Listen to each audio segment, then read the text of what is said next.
Kapag pinag-uusapan na ang galing, tikas at tapang ni General Brown, mukhang napapataas ang kilay ng mga military officials dahil alam na alam nila na kahit kailan hindi naging battalion commander. Kung ang pagkakaalam ko, spokesman lang. Alam ko, spokesman lang siya at nasa labas lang siya ron. Wala talaga siya ron sa wala talaga siya dun sa battleground. Fight na, yung kung nasan yung bakbakan. Kung ganyan na merong, let's say sa AFP Marlon, di ba? Remember, yung favoritism na yung imbis na kwalipikado ang nasa posisyon na maging senior, nauungusan sila ng mga junior dahil si junior ay bata ni ganyan, favorite ni ganito, di ba? And then of course yung What's up mga kababayan? News that matters here. Dito sa video natin ngayon ay ating panonoorin o pakikinggan sina Miss Pam at Sir Marlon mga kababayan. Tila'y may nagbabadyang di maganda sa mga kasundaluhan ng administrasyon ngayon na may nangyayaring withdrawal of support na di umano sa bangag na administrasyon mga kababayan. Paano ba naman kasi kaysa ang mga AFP at PNP na minority o ang mga kapulisan at kasundaluhan ang mamili ng kanilang leader sa ahensya, ang mga nagiging kaibigan o mas close ni Bongbong Marcos ang naa-appoint sa posisyong hepe o commander mga kababayan. Ako naman po, tulad na lamang nitong sina Marbil at Bronner mga kababayan. Hay nako, kung kaya naman nawawalang gana at nawawalang moral ang mga kapulisan sapagkat ang mismong presidente natin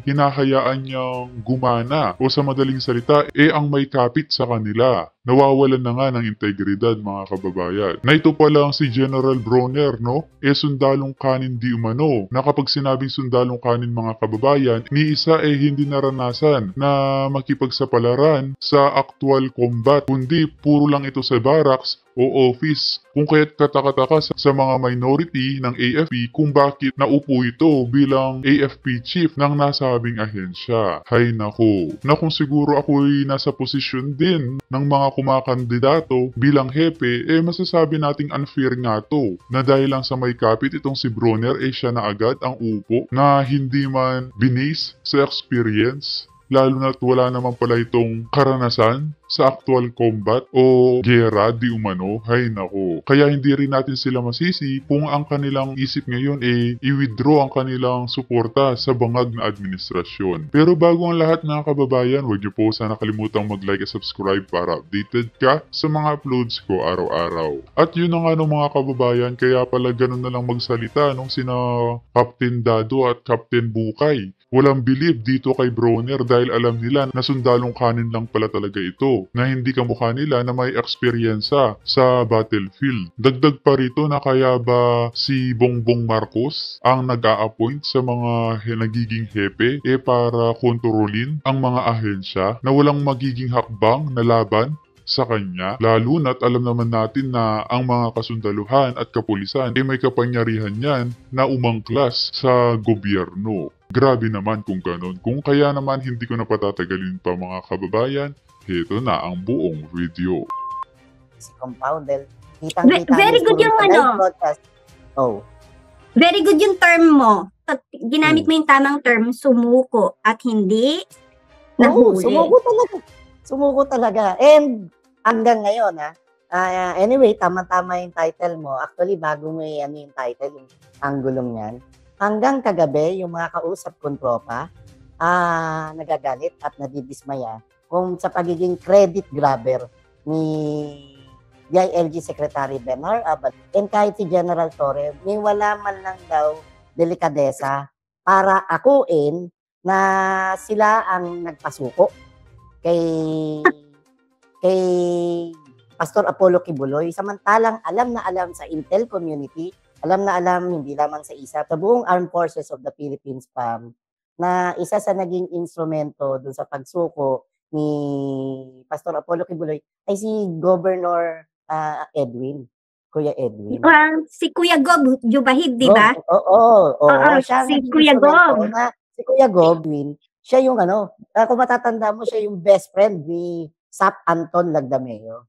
So, hindi lamang yung pagsuko ni Pastor Apollo Kibuloy, hindi lamang si General Torre at DILG Secretary ang mistulang sinampal dito ni Pastor, kundi ang nasampal pa rito ni Gor Edwin ay ang best friend niyan, si Sap Antol Lagdameo.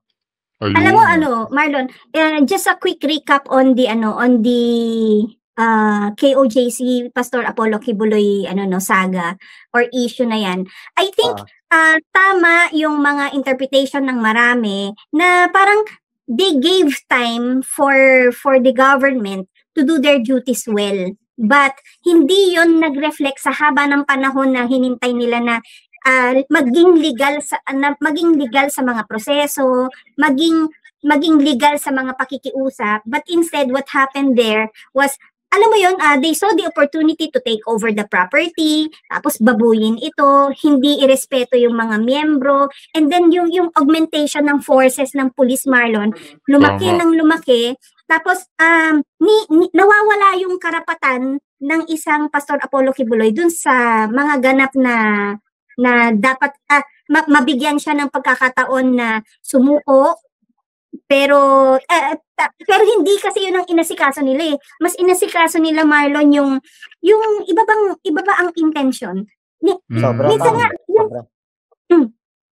yung pagkadating dun sa punto na, halimbawa yung third day, fourth day, habang humahaba, parang hindi na ito yung parang hindi na yung intention mahuli pa ang Pastor Apollo Kibuloy, kasi bakit kinakailangan mong maghukay ng ganun kalalim, di ba? Ang bunker naman, Marlon. Tsaka isa pa, nagsisinungaling sila sa harap ng kamera. Sabi nila, yung hukay na yan, Photoshop. Yung mga kahon na nilalagay nila sa loob, mga water bottle. Pero bakit mga semento, mga kontrabando, no? Doon pa lang illegal na talaga mga kababayan, di na mapagkakatiwalaan ang kapulisan ni Torre. Hindi yan yung huhukayin mo ang lupa. Ang bunker naman, Marlon, na yan? Parang framed na yan sa loob, di ba? Ibig sabihin, nahukay na ang lupa. Ang makikita mo na lang sa ibabaw ng lupa, yung pinaka-manhole niya para may access dun sa bunker. Pero para hukayin mo ng ganun kalalim na para kang may minimina, may something. Ang tawag dito, epic failed. Failure of intelligence, at napahiya sila. Napahiya sila kasi napatunayan at na-prove ng mga KOJC members na there's no such thing as a tunnel inside their compound. Correct. Diba? Tapos, Marlon, sa lahat ng proseso na nangyari na yan sa paghihintay ng almost 2 weeks yun, no? Magti 3 weeks na nga yata. 16 weeks. To be exact. 16 days. Wow. 16 days. 16 days, akala ko weeks. To be exact. Yung 16 days na yan, Marlon, alam mo, hindi lang naman KOJC members ang, alam mo yung napagod, nahirapan na baboy.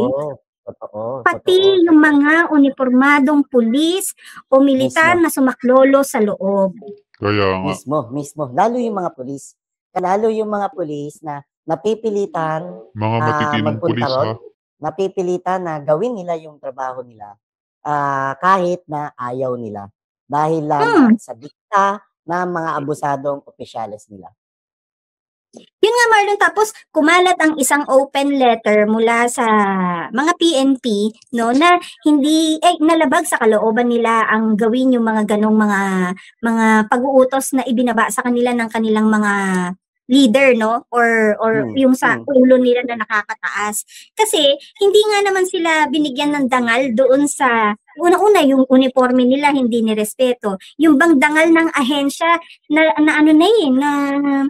anong tawag doon? Nasira na nayurakan ba? Na ganitong klase ng Mantakin nyo yun, karaniwang tao pasusuotin ng damit pang pulis para lang makapasok sa loob ng KOJC. tao, sa pagkatao ng isang tore, ang sinusunod ko na ang dapat na ang mandato nila ay to serve and protect. Ika mo nga lagi. Tama, Pam. Ang ganda nung ginamit mong term, nasira yung dangal nila.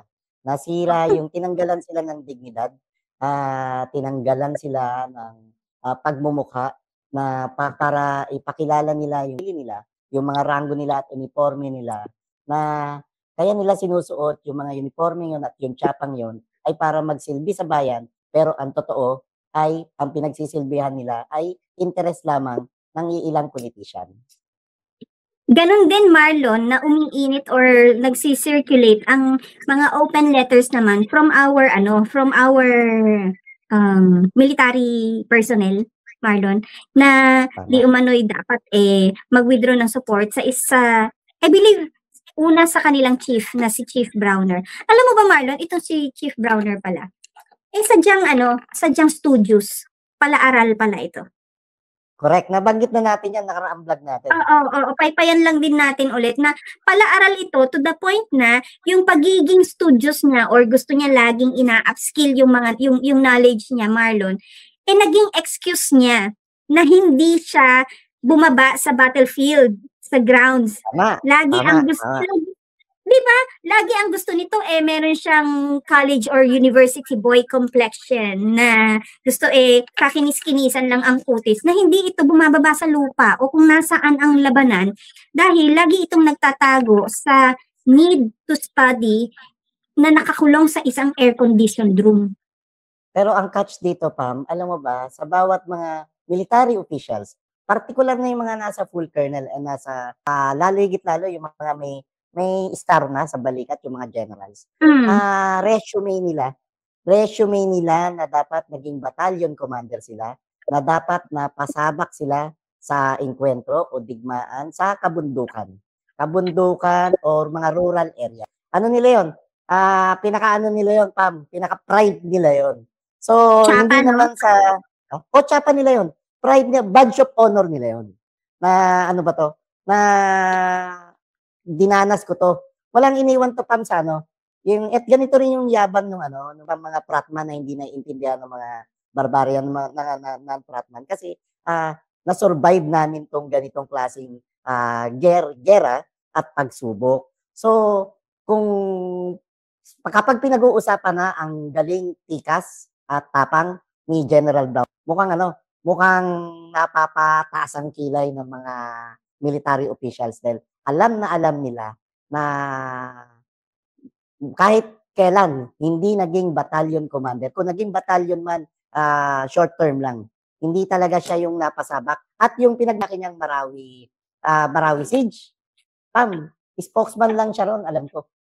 Ang pagkakalam ko, spokesman lang. Alam ko, spokesman lang siya. At nasa labas lang siya ron. Wala talaga siya ron sa wala talaga siya dun sa battleground. Fight na, yung kung nasan yung bakbakan. Yun yung... Malo, sandali. Sabi mo, para makarating siya sa pwesto niyang yan, dapat nagkaroon siya ng prominent experience sa battlefield. Pride nila yun, Pam. Kahit sinong military officials. Kung hindi nga niya ginawa yun, at ang ginawa lang niya ay magkulong sa mga air-conditioned offices or barracks, bakit nandiyan siya sa pwesto niyang yan? Paano siya na-qualify? Siya ang pinili ng Commander-in-Chief. So, syempre, lahat ng AFP Chief of Staff ay napwesto sa ngalan ng mismong pagpili ng isang Pangulo. Favoritism? Favoritism or pwedeng accommodation na rin? Basta, siya yung pero wag nating kalimutan, Wag nating kalimutan. Naging controversial yung pag-upo ni General Browner kasi naging hostile din yung pagpapaalis kay General Bacaro na OIC ng AFP. Ay naku, Marlon, naisip mo yung pagpapaalis kay General Bacaro, di ba?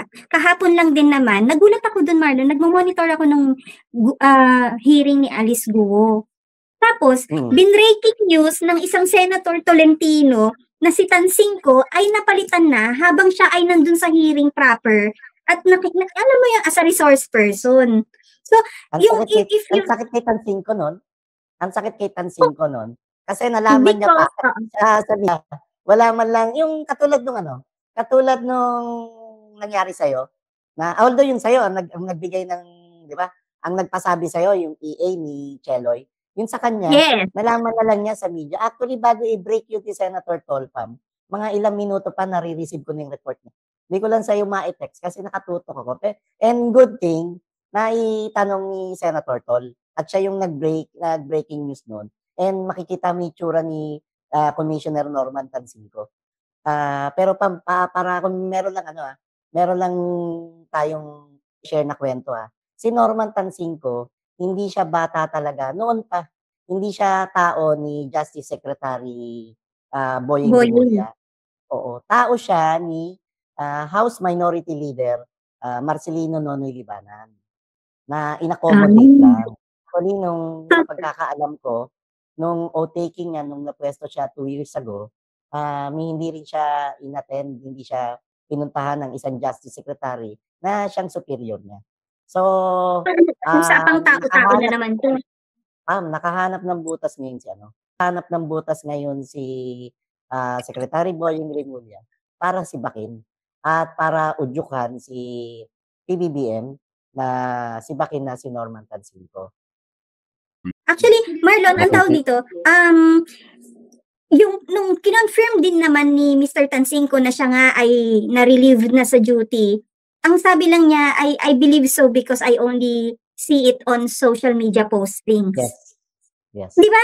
Napakasakit nun. And another story, Marlon, remember our Philippine Sports Commission chief before na si Sir Noli Ayala?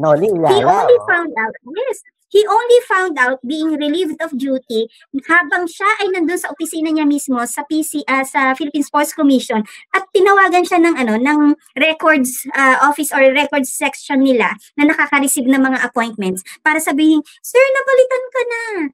Meron ng bagong appointment kang hawak ngayon." Nagtatrabaho ni Mama. Oo. Tapos, ito Marlon, it's not... This is not to highlight. Kay Noli Yala tayo, kay Chairman Noli Yala. Sige. In fairness kay Chairman Noli Yala, wala siyang salto. Wala siyang palpak na trabaho at hindi siya nasangkot sa iskandalo. Hindi katulad ni Norman Tansinko. Ba't din naman ang intriga? Hindi naman natin pinagtatanggol si Boying Remulla. Pero, parang marami na ring mga controversial case na inabot si Norman Tansinko. Kasi, kung tine-question ng mga senador at kongresista ngayon kung bakit naglipa na ang mga POGO employees, POGO workers, na mga walang dokumento, mga alien certificate, may gano'n may mga tinatawag silang mga working permit nila. Dahil yan, Pam, sa liderato, sa palpak na liderato ng tao ni Marcelino de Libanan na si Norman Tansinko. At bukod doon, Pam, dapat nga yan, ang dami tayong mga kaibigan sa immigration ang nagsabi na dapat hindi lang ba akin, dapat pa-imbestigahan para malaman kung ultimo pati yung travel agency ng asawa niya, asawa ni Norman Tansinko, may travel agency pa. Di umano, dapat may imbestigahan to Hindi ko sinasabing positive to. Di umano, na yung mga travel agency, yung travel agency ng Mrs.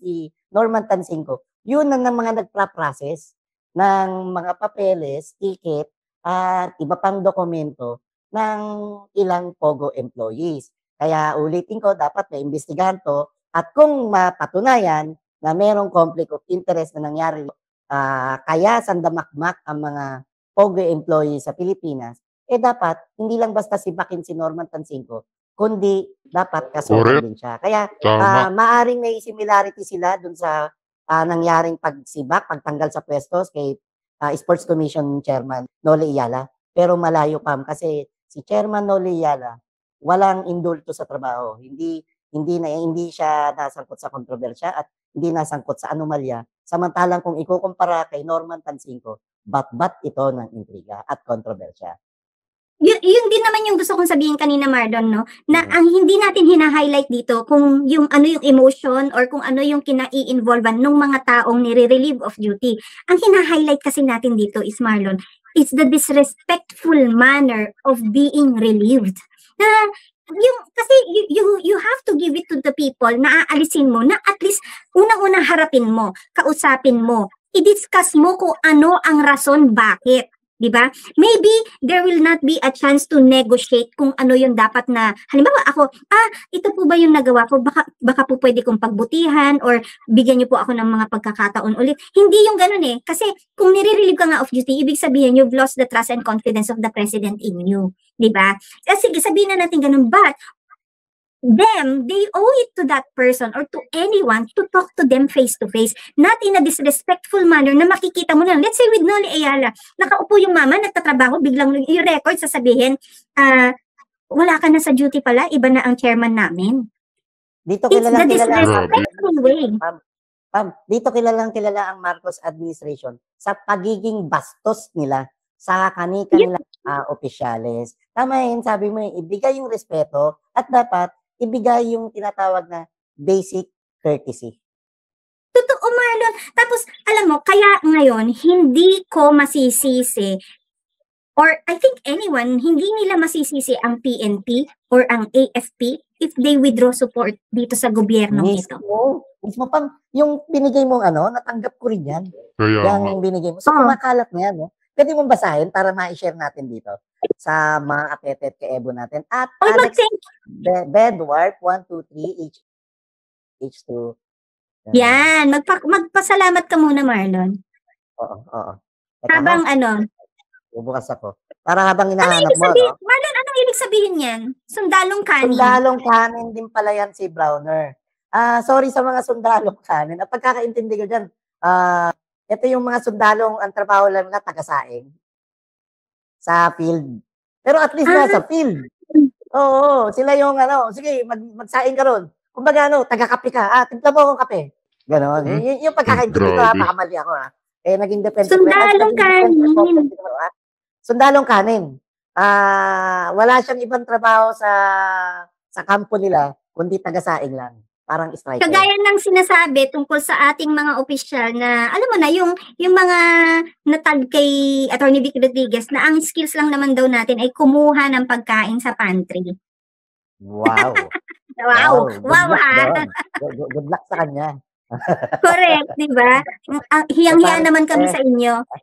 Hiyang-hiya naman ako sa nagsabi noon. Hindi naman sa oy, alam ko, maganda na kotse niya ngayon. Sa HQ, hindi ko minamaliit para manlait ka ng ganyan sa kasama mo. Sa HQ, nag-grab ka lang nun. Nag-aangkas ka. Hindi naman, Diyos ko. Hindi naman sa may kotse na ako noon. Ate. Ate? Di syempre. Para particular na tab. Gusto mo, pangalanan pa natin Huwag na! Marlon, ikaw talaga. Eto Marlon, kasi may na-receive tayo. Sabi ko nga, minsan nga natatakot ako, ba't nakaka-receive na rin ako ng ganito dati sa'yo ko lang nakukuha ko. Ang sinasabi kasi, merong mga unconfirmed reports, but from credible, super credible. Ito nga, kung nilalagpas sa A1, ito na siguro yun, na sinasabing, merong isang malaking hidwa ang namumuo within the ranks of Armed Forces of the Philippines.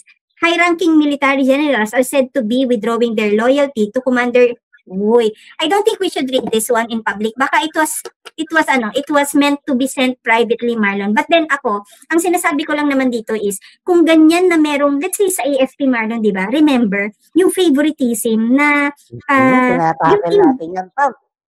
Yes, yung imbis na kwalipikado ang nasa posisyon na maging senior, nauungusan sila ng mga junior dahil si junior ay bata ni ganyan, favorite ni ganito, di ba? And then of course yung asal ba ng isang Browner na meron siyang yung wife niya na in-empower niya to have like the say dun sa mga housewives club na tinatawag at bit-bit sa mga biyahe kung saan-saan na hindi naman local o domestic, Marlon, abroad.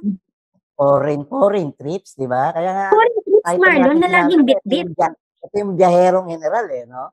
Na kung gaano kasipan, lumabas ng bansa ang Commander-in-Chief, ang issue naman kay General Browner, ay ganun din daw siya kasipag na para naman sa mga iba't ibang foreign trips. At bit-bit pa ang asawa, hindi ang asawa, kundi pati mga amiga ni Mrs., di ba? Ayun nga. Yun yung asawa minsan may intindihan mo, kailangan tumag-along di ba? Kasi, pero para may pag-aasikaso. Correct. Tapos ang in question din dyan is, dito sa mga foreign trips ng mga housewives clubs and friends, Marlon, syempre pondo ito ng ahensya or ng unit. Oo, tama. Tapos itong ginagawa nila Marlon na halimbawa si Junior na naunahan niya ang kanyang senior, Marlon, may issue din kasi sa hiring within the armed forces na sinicentralize nila sa headquarters ang pondo tapos sila ang naglalagay ng tao sa mga unit. Imbis na yung mga units ang magkaroon ng sarili nilang qualifications kung sino yung kailangan nila dun sa unit nila. Tama ka, Pam. Sa halip na ma-disseminate ng maayos yung pondo, mukhang nasa-centralize lamang sa ilang tao na nagiging ugat ng corruption. Ayun na nga, Marlon. So, sa tingin mo ba, itong panahon na to, Marlon, or ano na, delayed na rin naman din na at least may mag-withdraw ng support or at least i-express man lang yung withdrawal ng support. Alam mo pa, hindi malayo yan ha. Kasi doon pa lang sa issue nung Naku po. pagtanggal kay General Bacaro, marami nang nadismaya ron. And wag nating kalimutan pa yung issue nung yung issue nung pakikialam ng asawa ni nawalang mandato, ha? Particular dito yung issue nung extraction kung saan ang ginamit mismo rito ay ang elite force na Intelligence Service of the Armed Forces of the Philippines na pinapunta mo sa bansang Turkey para lamang extract yung mga bata na ang tunay na dahilan ay bigyang kapritsyo yung kagustuhan ng isang tatay na kaibigan ni babae, na kaibigan